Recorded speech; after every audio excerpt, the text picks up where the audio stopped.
Здравствуйте, дорогие друзья! 18 апреля отмечается День воинской славы России.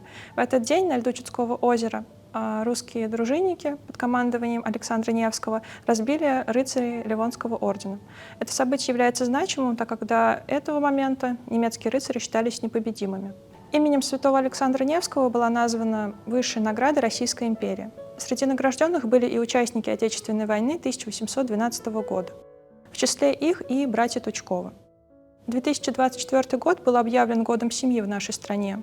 Именно семье Тучковых и будет посвящено наше видео. Дворянский род Тучковых имеет старинную историю. Его представители в разные периоды времени несли воинскую службу и защищали родину. Например, Алексей Васильевич Тучков, сначала инженер, генерал-поручик, участвовал в Семилетней войне, в Дунайской кампании, строил мост через Невку с Васильевского острова на Петербургскую сторону. О сыновьях Алексея Васильевича писала его правнучка Наталья Алексеевна Тучкова-Огарева, писательница и публицистка. В фондах нашего музея хранятся редкие издания ее воспоминаний. В них она писала: «Тучковых было 5 братьев, и все они служили в военной службе. Старший Николай, любимец матери, смертельно раненый под Бородиным, скончался 6 недель после этого сражения. Вторым был мой дядя. Третий, Сергей, служил в 1812 году у адмирала Чичагова. Последний из братьев был, мне кажется, замечательнее остальных. Он занимал в ту младенческую эпоху нашей литературы, переводами классических трактатов. Четвертого Тучкова звали Павлом Алексеевичем. После 1812 года он находился некоторое время в плену во Франции, а по возвращении в Отечество перешел в гражданскую службу и был членом Государственного совета и председателем комиссии прошения. Наконец, пятый Тучков, Александр Алексеевич, пал в Бородинском сражении. Молодая его вдова Маргарита Михайловна, урожденная Нарышкина, впоследствии основала Спасо-Бородинский монастырь, где и была настоятельницей до своей смерти. Старший из братьев Николай Алексеевич Тучков вместе с отцом проводил полевые фортификации на границе с Финляндией. 11 ноября 1808 года он был награжден орденом святого Александра Невского. Во время Отечественной войны 1812 года Николай командовал 3-м пехотным корпусом, который 26 августа 1812 года прикрывал Смоленскую дорогу у деревни Утицы при Бородино. Французы надеялись прорвать оборону и выйти в тыл русской армии. Неприятель потеснил наши ряды, положение становилось критическим. Тогда Николай Алексеевич Тучков обнажил шпагу и сам повел солдат в контратаку. В рукопашном бою французы дрогнули и отступили назад. Во время атаки Тучков был смертельно ранен, а воодушевленные подвигом командира солдата бросили неприятеля. Участник польской кампании 1794 года Тучков Сергей Алексеевич пробился из Вильна и с 11 орудиями спас знамена Нарвского и Псковского пехотных полков.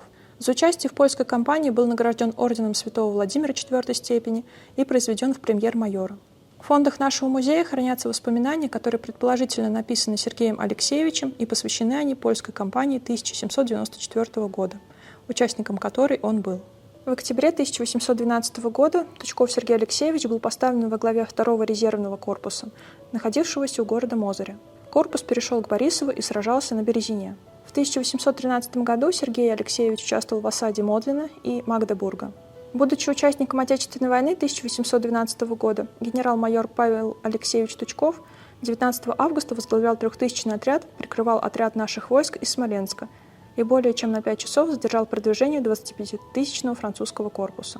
В 1838 году за службу Отечеству был награжден орденом святого Александра Невского. Свой героизм в Бородинской битве проявил и генерал-майор Александр Алексеевич Тучков, младший из братьев. Во время боя, командуя Ревельским полком, он находился среди героических защитников багратионовых флешей. В критический момент боя под сильным огнем неприятеля солдаты несколько замедлили шаг, а затем остановились. Тогда командир подхватил полковое знамя и бросился с ним вперед, увлекая за собой ратников. В этой атаке Александр Алексеевич геройски погиб. Вдова генерал-майора Маргарита Михайловна тщетно пыталась найти тело мужа на месте сражения. Потрясённая увиденным, она продала все свое имущество и на вырученные деньги в 1817 году построила небольшой деревянный домик в открытом поле у флеша Багратиона, где, по свидетельству очевидца, погиб ее муж. А затем построила храм, освященный в 1820 году во имя Спаса нерукотворного образа, полковой иконы Ревельского пехотного полка, шефом которого был генерал-майор Александр Алексеевич Тучков. Храм стал первым монументальным памятником на Бородинском поле погибшим воинам. Маргарита Тучкова вела традицию ежегодно отмечать годовщину Бородинского сражения крестным ходом по местам боев и панихидами на братских могилах. Она становится настоятельницей Спасо-Бородинского монастыря. При монастыре и был разработан рецепт ржаного хлеба с тмином.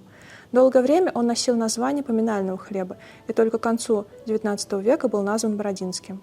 Во время Отечественной войны 1812 года Тучков Алексей Алексеевич непосредственно в боевых действиях не участвовал, но играл важную роль в формировании московского ополчения и в организации снабжения войск, за что в январе 1817 года в числе 43 предводителей дворянства был награжден императором Александром I именной грамотой за вклад в победу над Бонапартом и последующее благодарение Отечества.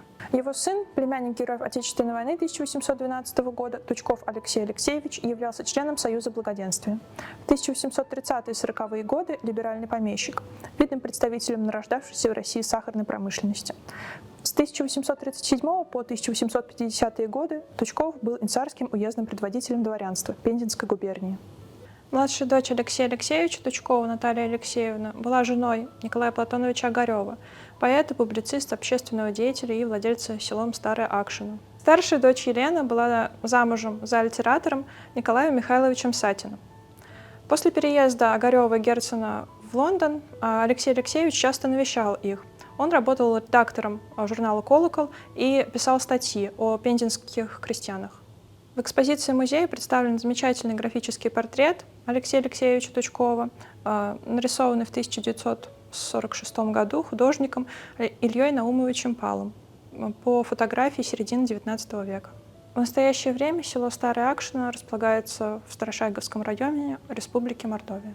Семья Тучковых сыграла важную роль в истории, как военными подвигами, так и в литературе и в политической деятельности первой половины XIX века.